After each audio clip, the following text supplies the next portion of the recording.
9 महीने, 40 हफ्ते और एक औरत की बॉडी हर पल ट्रांसफॉर्म होती है, खुद को बदलकर एक नई जिंदगी बनाने के लिए। क्या आप तैयार हैं ये जर्नी महसूस करने के लिए? शुरुआत में अक्सर एक औरत को पता ही नहीं चलता कि उसके अंदर एक नई जिंदगी शुरू हो चुकी है, क्योंकि असली शुरुआत तब होती है जब वीक 3 में फर्टिलाइजेशन होता है। लेकिन बॉडी को इसका एहसास धीरे धीरे होता है और सबसे पहला क्लियर सिग्नल होता है पीरियड्स मिस होना। फिर वीक 4 में वही छोटा सा एम्ब्रियो यूट्रस में इम्प्लांट हो जाता है और बॉडी में ह्यूमन कोरियोनिक गोनाडोट्रोपिन बनने लगता है, जो प्रेगनेंसी टेस्ट को पॉजिटिव बनाता है। यहीं से हल्की थकान, मूड चेंज और कभी कभी स्पॉटिंग जैसे सिग्नल्स आने लगते हैं। फिर वीक 5 से 6 हॉर्मोन्स जैसे प्रोजेस्टेरॉन और एस्ट्रोजन तेजी से बढ़ते हैं और बॉडी रिएक्ट करने लगती है।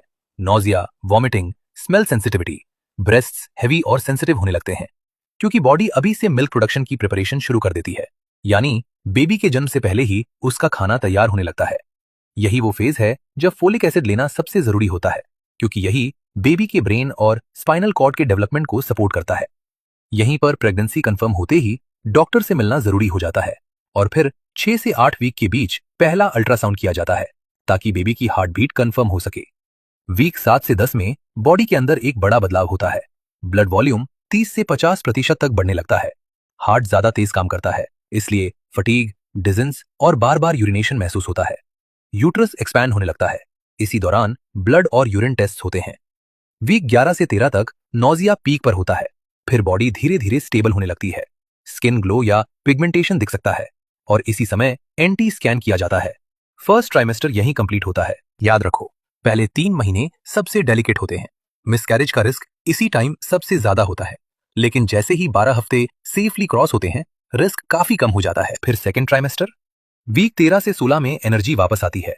यूट्रस तेजी से ग्रो करता है, बेली दिखने लगती है, ब्लड सर्कुलेशन बढ़ने से प्रेगनेंसी ग्लो आता है और इसी फेज से अक्सर ओमेगा 3 शुरू किया जाता है, जो बेबी के ब्रेन और आई डेवलपमेंट के लिए इंपॉर्टेंट होता है।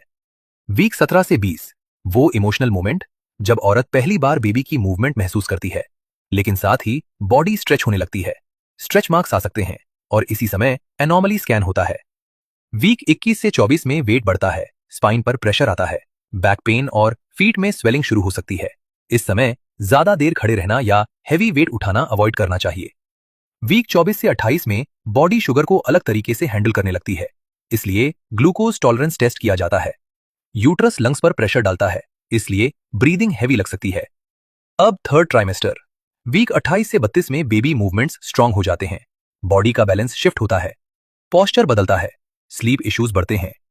वीक 33 से 36 में बेबी नीचे की तरफ आता है, पेल्विक प्रेशर बढ़ता है, वॉकिंग स्लो हो जाती है, बार बार यूरिनेशन फिर बढ़ जाता है। वीक 37 से 40 बॉडी पूरी तरह डिलीवरी मोड में आ जाती है, सर्विक्स सॉफन और डायलेट होने लगता है, कॉन्ट्रैक्शंस शुरू हो सकते हैं, बॉडी एक फाइनल पुश के लिए तैयार होती है। पूरी जर्नी में कुछ रूल्स हमेशा साथ चलते हैं: अल्कोहल, स्मोकिंग और ज्यादा कैफीन से दूरी, बिना डॉक्टर एडवाइस कोई मेडिसिन नहीं, हैवी वेट अवॉइड और रेगुलर चेकअप्स, पहले हर 4 हफ्ते, फिर 2 हफ्ते और आखिरी में हर हफ्ते। और इसी तरह एक औरत का शरीर सिर्फ बदलता नहीं, वो हर हफ्ते खुद को ट्रांसफॉर्म करता है, ताकि एक नई जिंदगी इस दुनिया में आ सके।